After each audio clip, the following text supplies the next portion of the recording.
I never heard the baby cry until the night I broke the window. It's funny how silence grows like mold in a house that used to be full of laughter, infecting the bones of the place, burrowing into every room, muting even the light. I stood on the front steps with my suitcase in hand, cheap nylon cutting into my fingers, and stared at the front door like it was a stranger.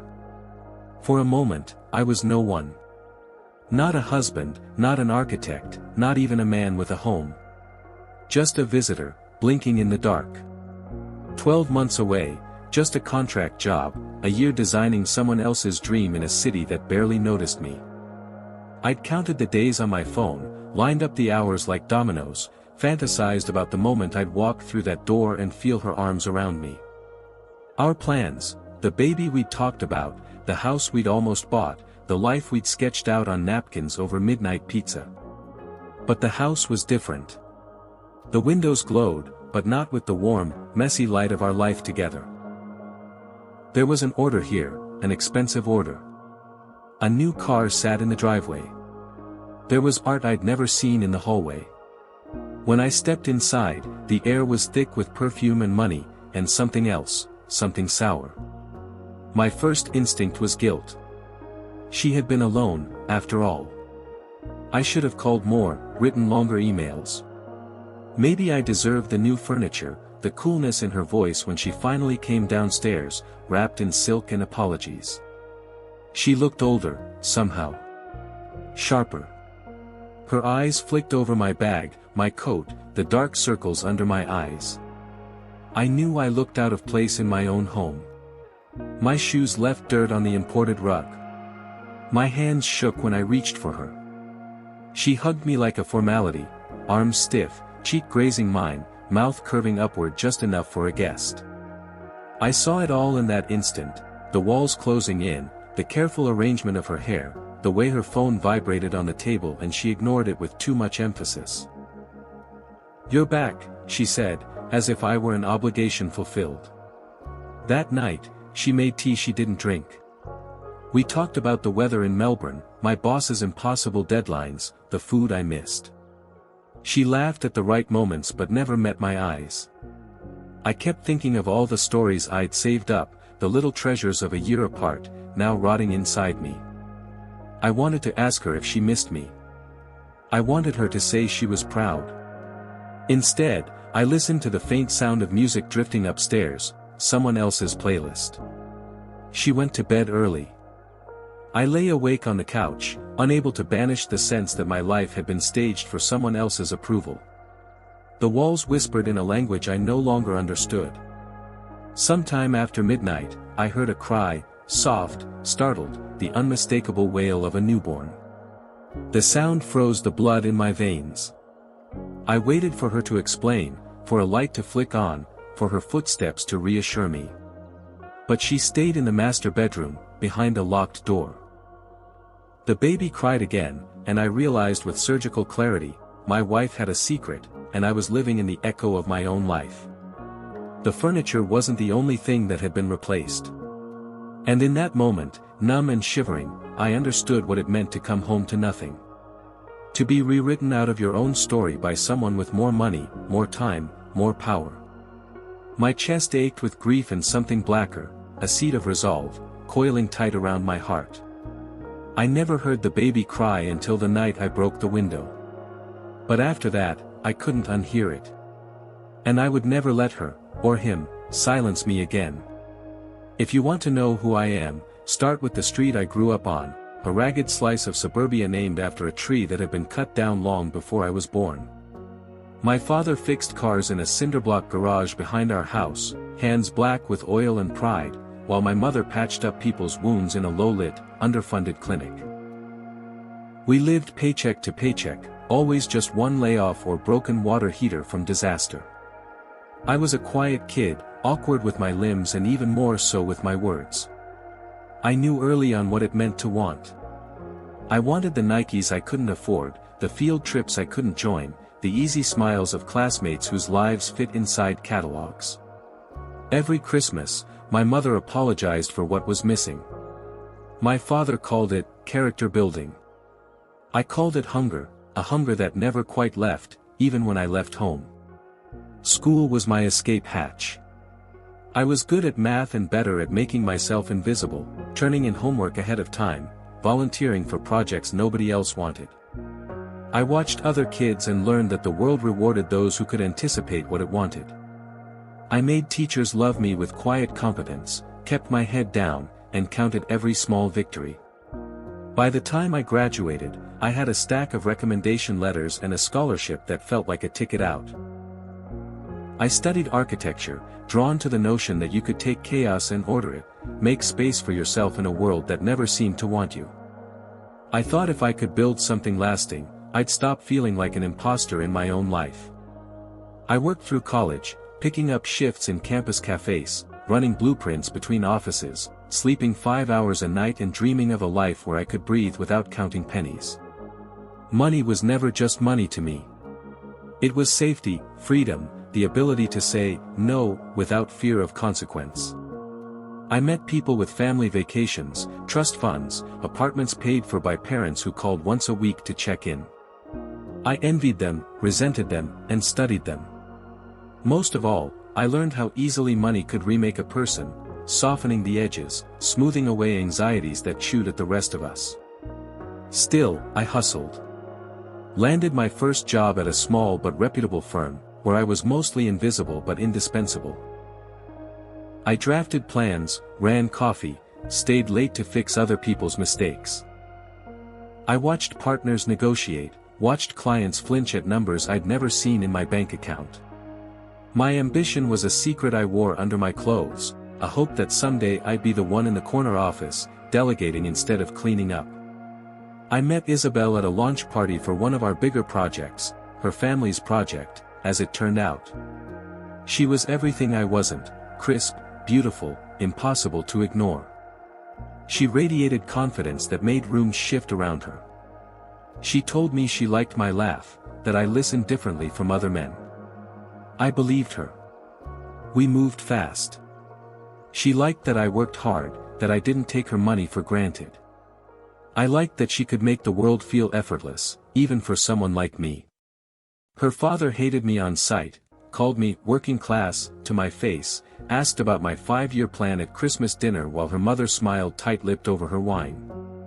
I tried not to care, but I kept a mental ledger of every sideways glance, every joke at my expense. Sometimes, when Isabelle and I lay in bed after her friends' parties, she'd run her hands over my chest and say, "You're different. You make me feel safe." I wanted to be that for her, even as I wondered if safe was another word for boring. I built her a bookshelf for her birthday. She bought me a watch I couldn't afford. We talked about the future, kids, travel, a house with room to grow. The truth is, I always felt like a tourist in her life. Her world sparkled with expensive wine, private concerts, weekends at ski resorts. I wore my thrift store suits and smiled at the right jokes, hoping nobody saw the sweat on my collar. Sometimes I caught her looking at me like she was trying to decide which side of the velvet rope I belonged on. I told myself love was enough.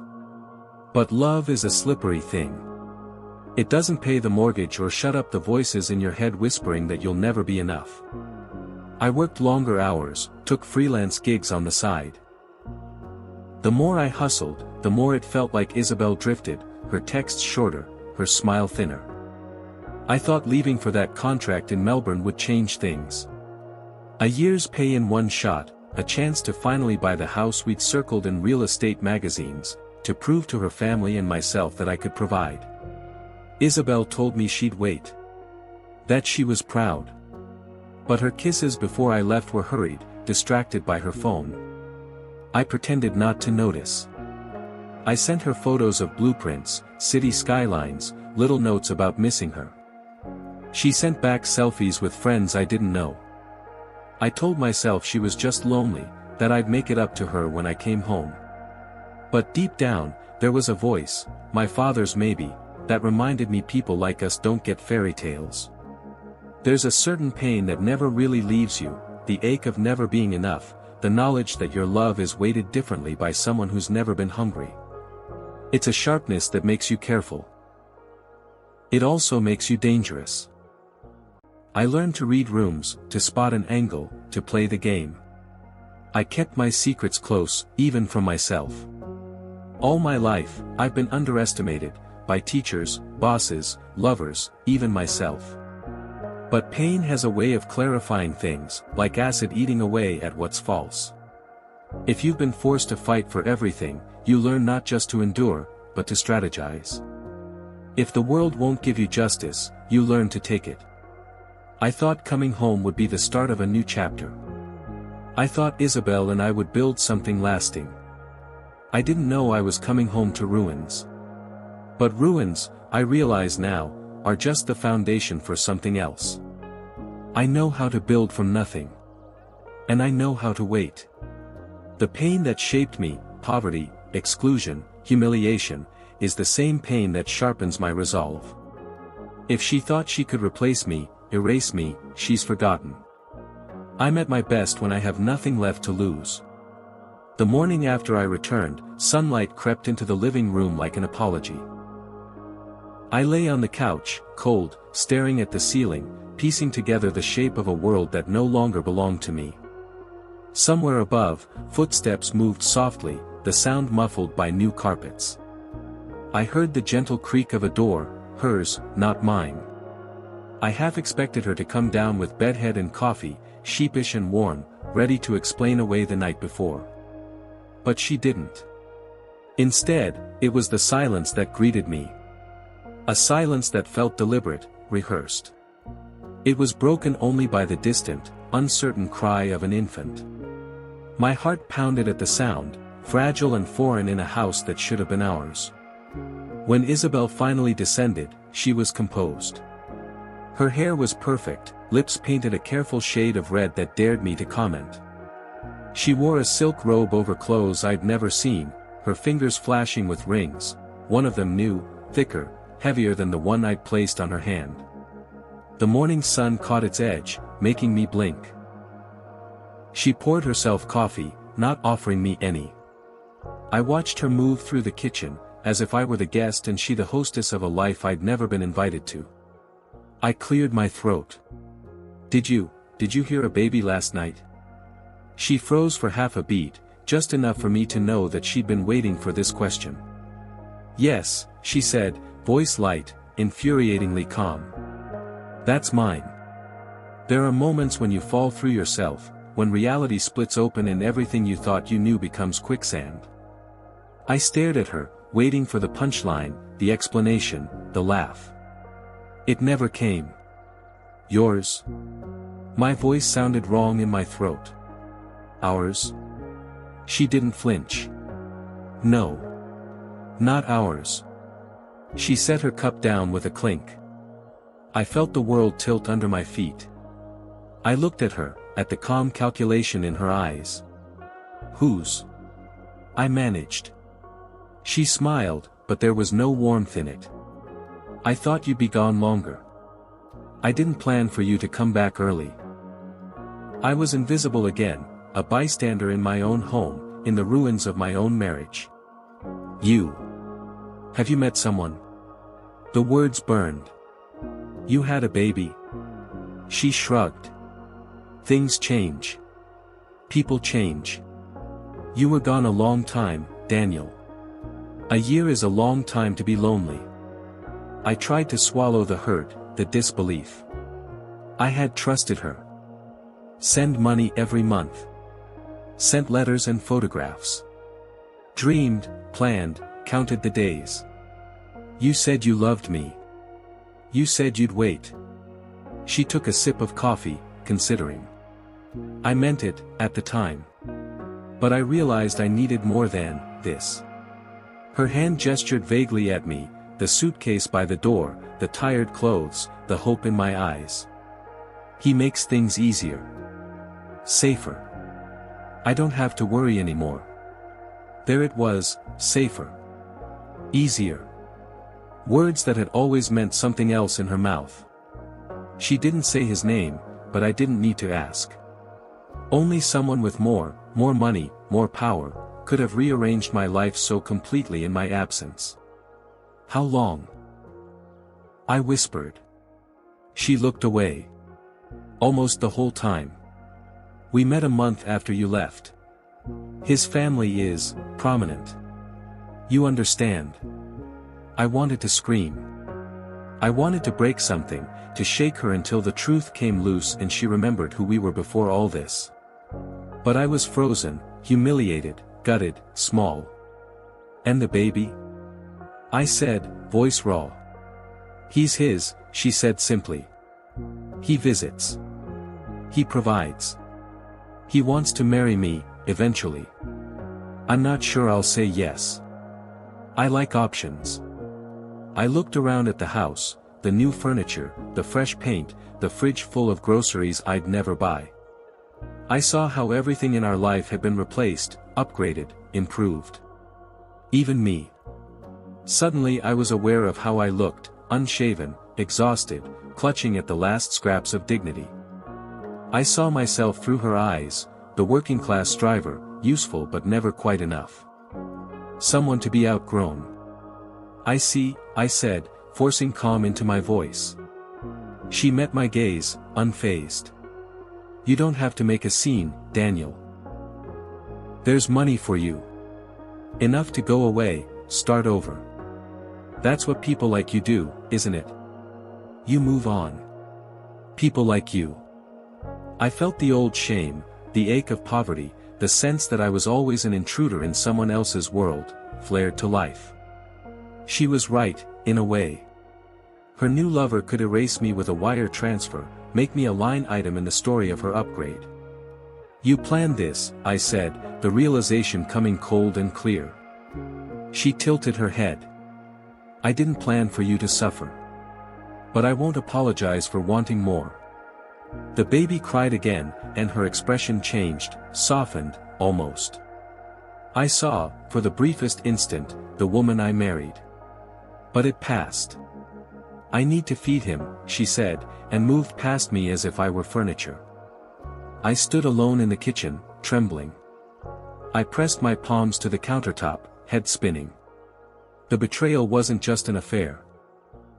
It was the coldness, the calculation, the way she'd let me keep believing, sending me messages, asking for money, promising a future she was already dismantling. She'd used me as a bridge to something better. And now she was ready to burn it behind her. Shame poured through me, hot and blinding. I thought of her family, their smug glances, the way they'd always seen me as temporary. I saw myself as they must have, a placeholder, a stepping stone, a means to an end. Confusion warred with anger. I'd built my life on trust, on the idea that hard work would pay off, that love was a contract you honored. Now, all I could see was the stark difference between what I'd given and what she'd taken. Between what she was willing to sacrifice and what I'd lost. I wanted to leave. To run. But humiliation nailed me to the floor. If I walked away now, I'd prove her right, that people like me never belong, that we're always just passing through the lives of those who matter. Instead, I looked at the life she'd built in my absence, the art, the baby toys, the new car in the driveway. Every object screamed of the life I'd tried to give her, now made possible by someone who'd never had to try. I felt rage, bright and pure, cut through the confusion. This was more than betrayal. It was erased. She'd written me out of my own story, with the quiet confidence of someone who knew the world would back her up. Someone who believed that power, money, privilege, a new last name, would always win. But as I watched her walk upstairs, cradling a child that should have been ours, something inside me hardened. For the first time, I stopped seeing myself as the victim. The pain was still there, shame, grief, humiliation, but now it sharpened into something useful. She thought she knew me. She thought she could erase me, buy me off, move on without consequence. But she forgot what pain can make a person do. As the baby's cry faded behind the bedroom door, I felt a dark clarity settle over me. Isabelle had shown me the truth, in her world, everything could be replaced. Love, loyalty, even people. But I have never been easy to replace. And for the first time, I realized. The most dangerous person in any room isn't the one with the most to lose. It's the one with nothing left. People think revenge is an explosion, a single, violent act, a line crossed in the heat of anger. But that's not how it works for someone like me. Rage can only fuel you for so long. After that, it cools and condenses into something sharper. It becomes an intention. For days after Isabelle's confession, I drifted like a ghost through the city. I haunted coffee shops, library corners, the echoing shell of my own apartment, if it could even be called mine anymore. Shame clung to me like a second skin. Every time I closed my eyes, I saw her in that kitchen, poised and untouchable, dispensing my life in cool, measured words. I kept replaying every warning, every condescending smile from her family, every moment I'd felt out of place and told myself it was in my head. But humiliation is a kind of clarity. Eventually, the grief settled. The humiliation curdled into a question that wouldn't let go: what do you do when someone tries to erase you? I wasn't naive anymore. I knew what her world valued: status, security, the illusion of control. She'd chosen her new life because it made everything easy. She'd assumed I'd disappear because that was what was expected. But the truth was, I'd spent my whole life studying people who thought they were untouchable. I knew their weaknesses. They were so sure of their own safety, they never saw the ground shift beneath their feet. My first instinct was to burn it all down. To expose her, destroy her reputation, drag her new lover's name through the mud. But I saw immediately how futile that would be. Her family would circle the wagons, her new circle would close ranks. I'd become a cautionary tale at best, a footnote at worst. And she'd still win. No, real revenge would have to be subtle, strategic. I needed to take from her the thing she valued most, not money, not reputation, but the sense of security and superiority she'd built on my back. So I began with what I knew: architecture. The firm I'd worked for was still expecting me to return, and my absence would create questions. Instead of resigning, I quietly requested a leave of absence: stress, family emergency, all true enough. But while I stepped away from the firm, I immersed myself in the worlds Isabelle now moved in. I started with research. I tracked her new partner, Samuel Ellison, online, mapping out his business interests, his family ties, his philanthropic endeavors. He was everything I wasn't: old money, spotless social media presence, family with deep city roots and political connections. But he had blind spots, too. He was careless with staff, dismissive of anyone outside his circle, and addicted to the comfort of being above consequence. I became invisible, just as I'd always been. At one of Isabelle's charity events, I slipped in with a borrowed suit and a forged invitation, skills I'd picked up working late nights, printing blueprints after hours. I watched Isabelle play the perfect hostess, dazzling the boardroom, brushing off the staff, whispering in Samuel's ear. I paid close attention to how the power flowed in the room, how people deferred to her, how much she'd become part of his world already. But I also noticed the cracks. The way the staff avoided her gaze. The anxious glances at Samuel when he is annoyed. The subtle tensions between Samuel and his business partners, something about a pending investment, rumors of a development project running over budget. I realized, the same arrogance that let them dismiss me had also made them careless. They'd built their lives on the appearance of perfection, but underneath, everything was fragile. They depended on other people to keep their secrets, to look the other way. And if there was anything I knew how to do, it was to quietly rearrange the bones of a structure until it collapsed. I set my plan in motion. It had to be precise: no fireworks, no public spectacle, just quiet, inexorable consequences. First, I started reaching out to people in their orbit: the assistant Samuel yelled at, the caterer Isabelle stiffed, the junior developer whose emails were never answered. I listened. I sympathized. I gathered stories, nothing illegal, but plenty that could undermine trust, sow suspicion, question motives. Next, I made sure I was seen in the right places: never close, never obvious. Just enough for rumors to start. The ex-husband who was troubled, who couldn't let go, who knew things. In their world, reputation was currency. Uncertainty was poison. But the real work was done behind the scenes. I used my professional contacts to flag Samuel's upcoming investment as a risk. Anonymously, with supporting documentation I'd gleaned from public records and whispered complaints. It wasn't sabotage, it was simply making sure the right questions were asked by the right people. The development project came under scrutiny. Investors got nervous. Meetings were cancelled. Samuel started losing sleep. Meanwhile, I kept my communication with Isabelle calm, measured. I told her I was seeking closure. I let her believe I was defeated, drifting. I hinted that I might accept her offer of money, just a little more time, a little more space. She let her guard down. I also met with her family's lawyer, ostensibly about dividing assets, but really to plant the idea that I might have claims, leverage. Nothing explicit, just enough to make them nervous. The possibility of a scandal, a legal challenge, a story they couldn't control. I let them wonder what I knew, what I might say, who might listen. Every step was calculated to make Isabelle's new life less comfortable, less secure. The cracks I'd noticed began to widen. Samuel snapped at her in public. She lost her temper at the staff.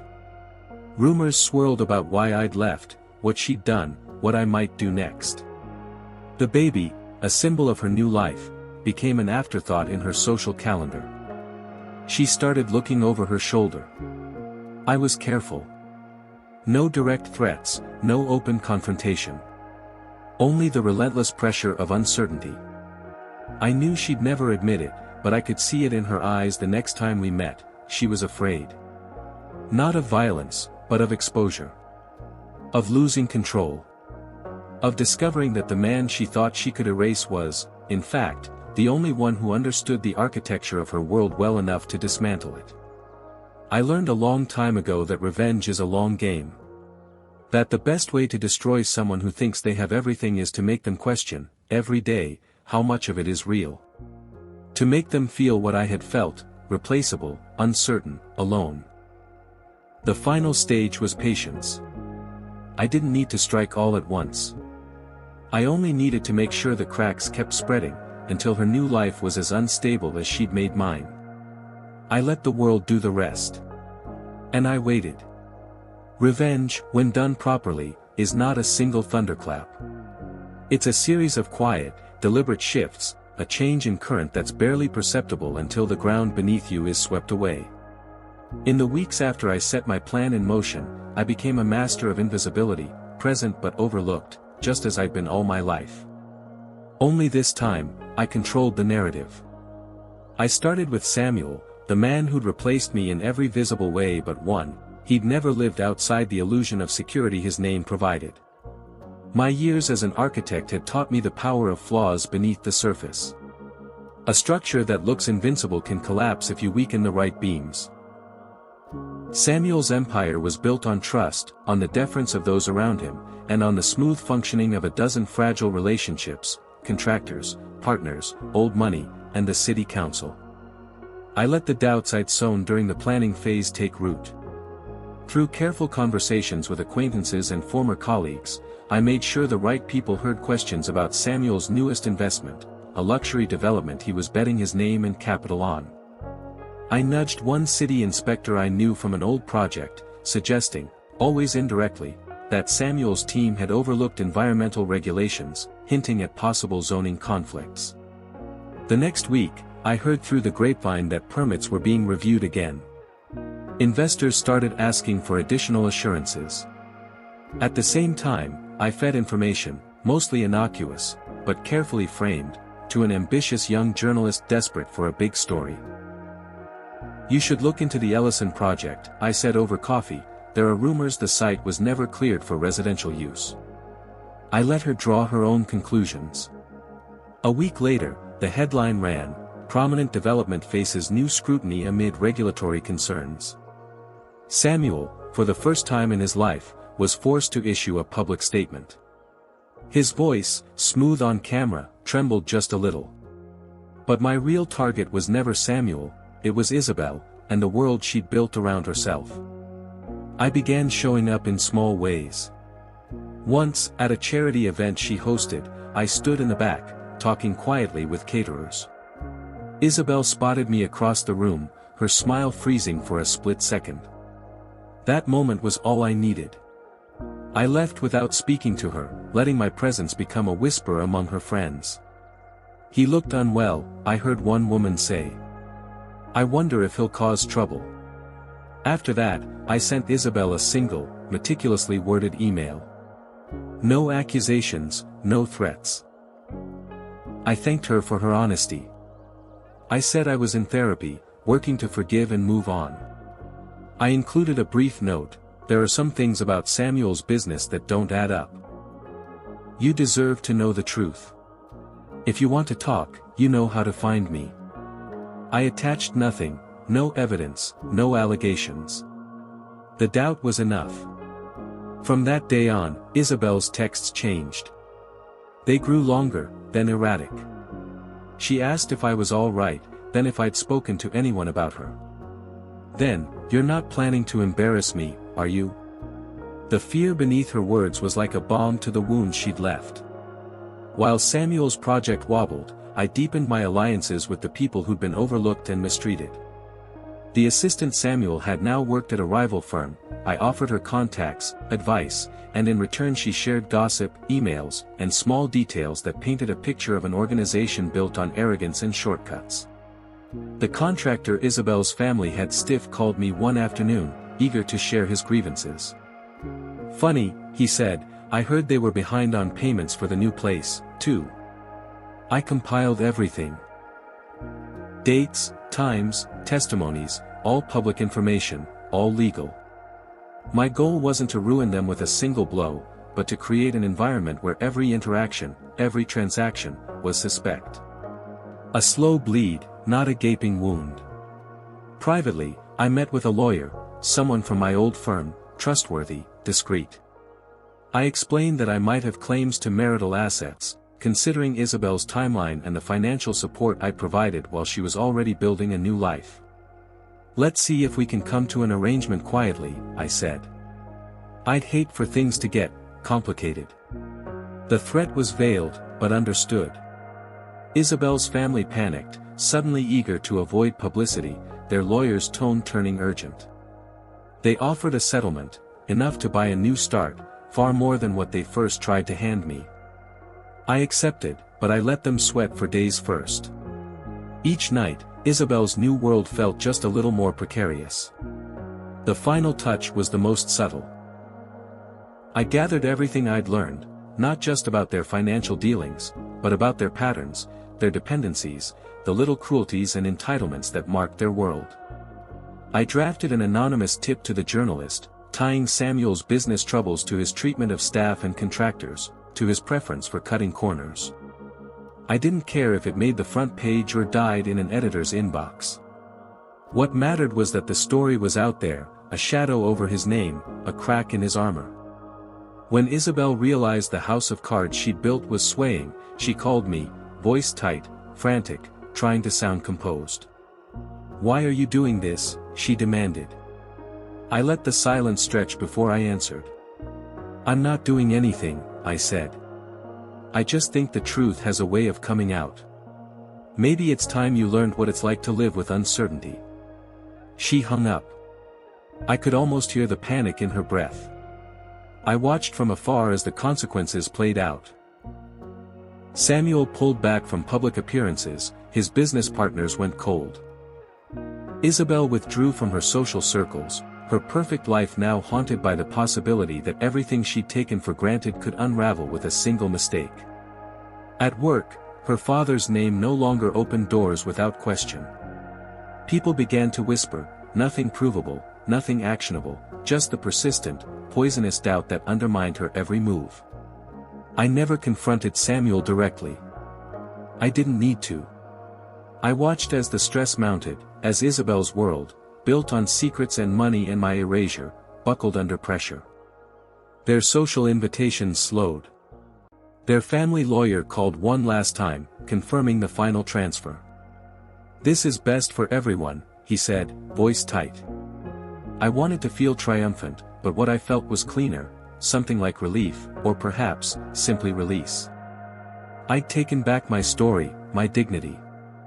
I'd reminded them, and myself, that I could not be erased. That pain is not weakness, but a tool. That humiliation is not the end, but the beginning of leverage.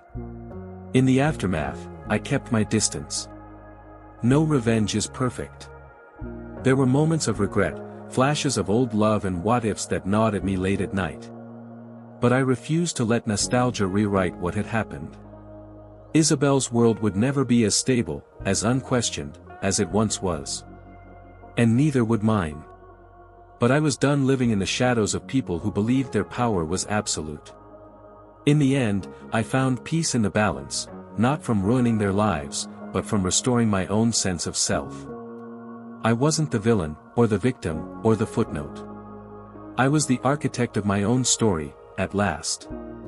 And in that, I found a satisfaction far deeper than vengeance. I was irreplaceable, after all. In the end, the dust settles in ways you can't predict. Revenge isn't a fire that burns everything to ash. If you do it right, it's the slow, silent clearing of overgrowth, the return of a foundation you thought was lost forever. In the weeks and months after my life unraveled, I learned that healing doesn't look the way anyone promises you. It doesn't arrive as forgiveness, or closure, or some grand new romance that makes it all worthwhile.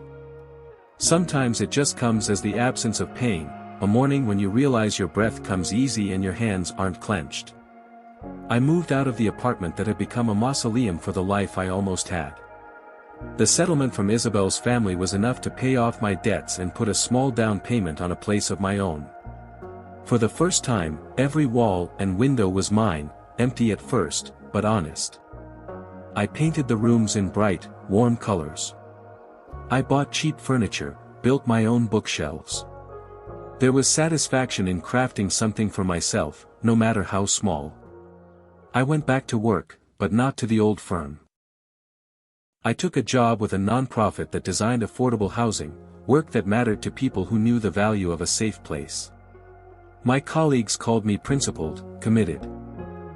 Maybe what they meant was that I understood something about loss, about what it means to be shut out, to have your worth questioned because of where you come from. There's a strength that grows in the cracks. Some nights I thought of Isabelle, her laughter echoing through empty halls, the son she'd chosen, the life she'd built on sand. Sometimes I wondered if she ever looked over her shoulder and missed the days before her world started to crumble. I wondered if Samuel slept well, or if he worried about the next secret, the next article, the next crack in his empire. But I didn't let myself linger there for long. They were part of my story, but not the whole of it. The true victory, I realized, wasn't in their discomfort or even in the small justice I'd managed to carve out. It was in reclaiming myself. In learning that survival wasn't enough, that I could demand more than scraps, that I could set the terms of my own life, regardless of who tried to define me. I let go of the anger, day by day, like stones from my pockets.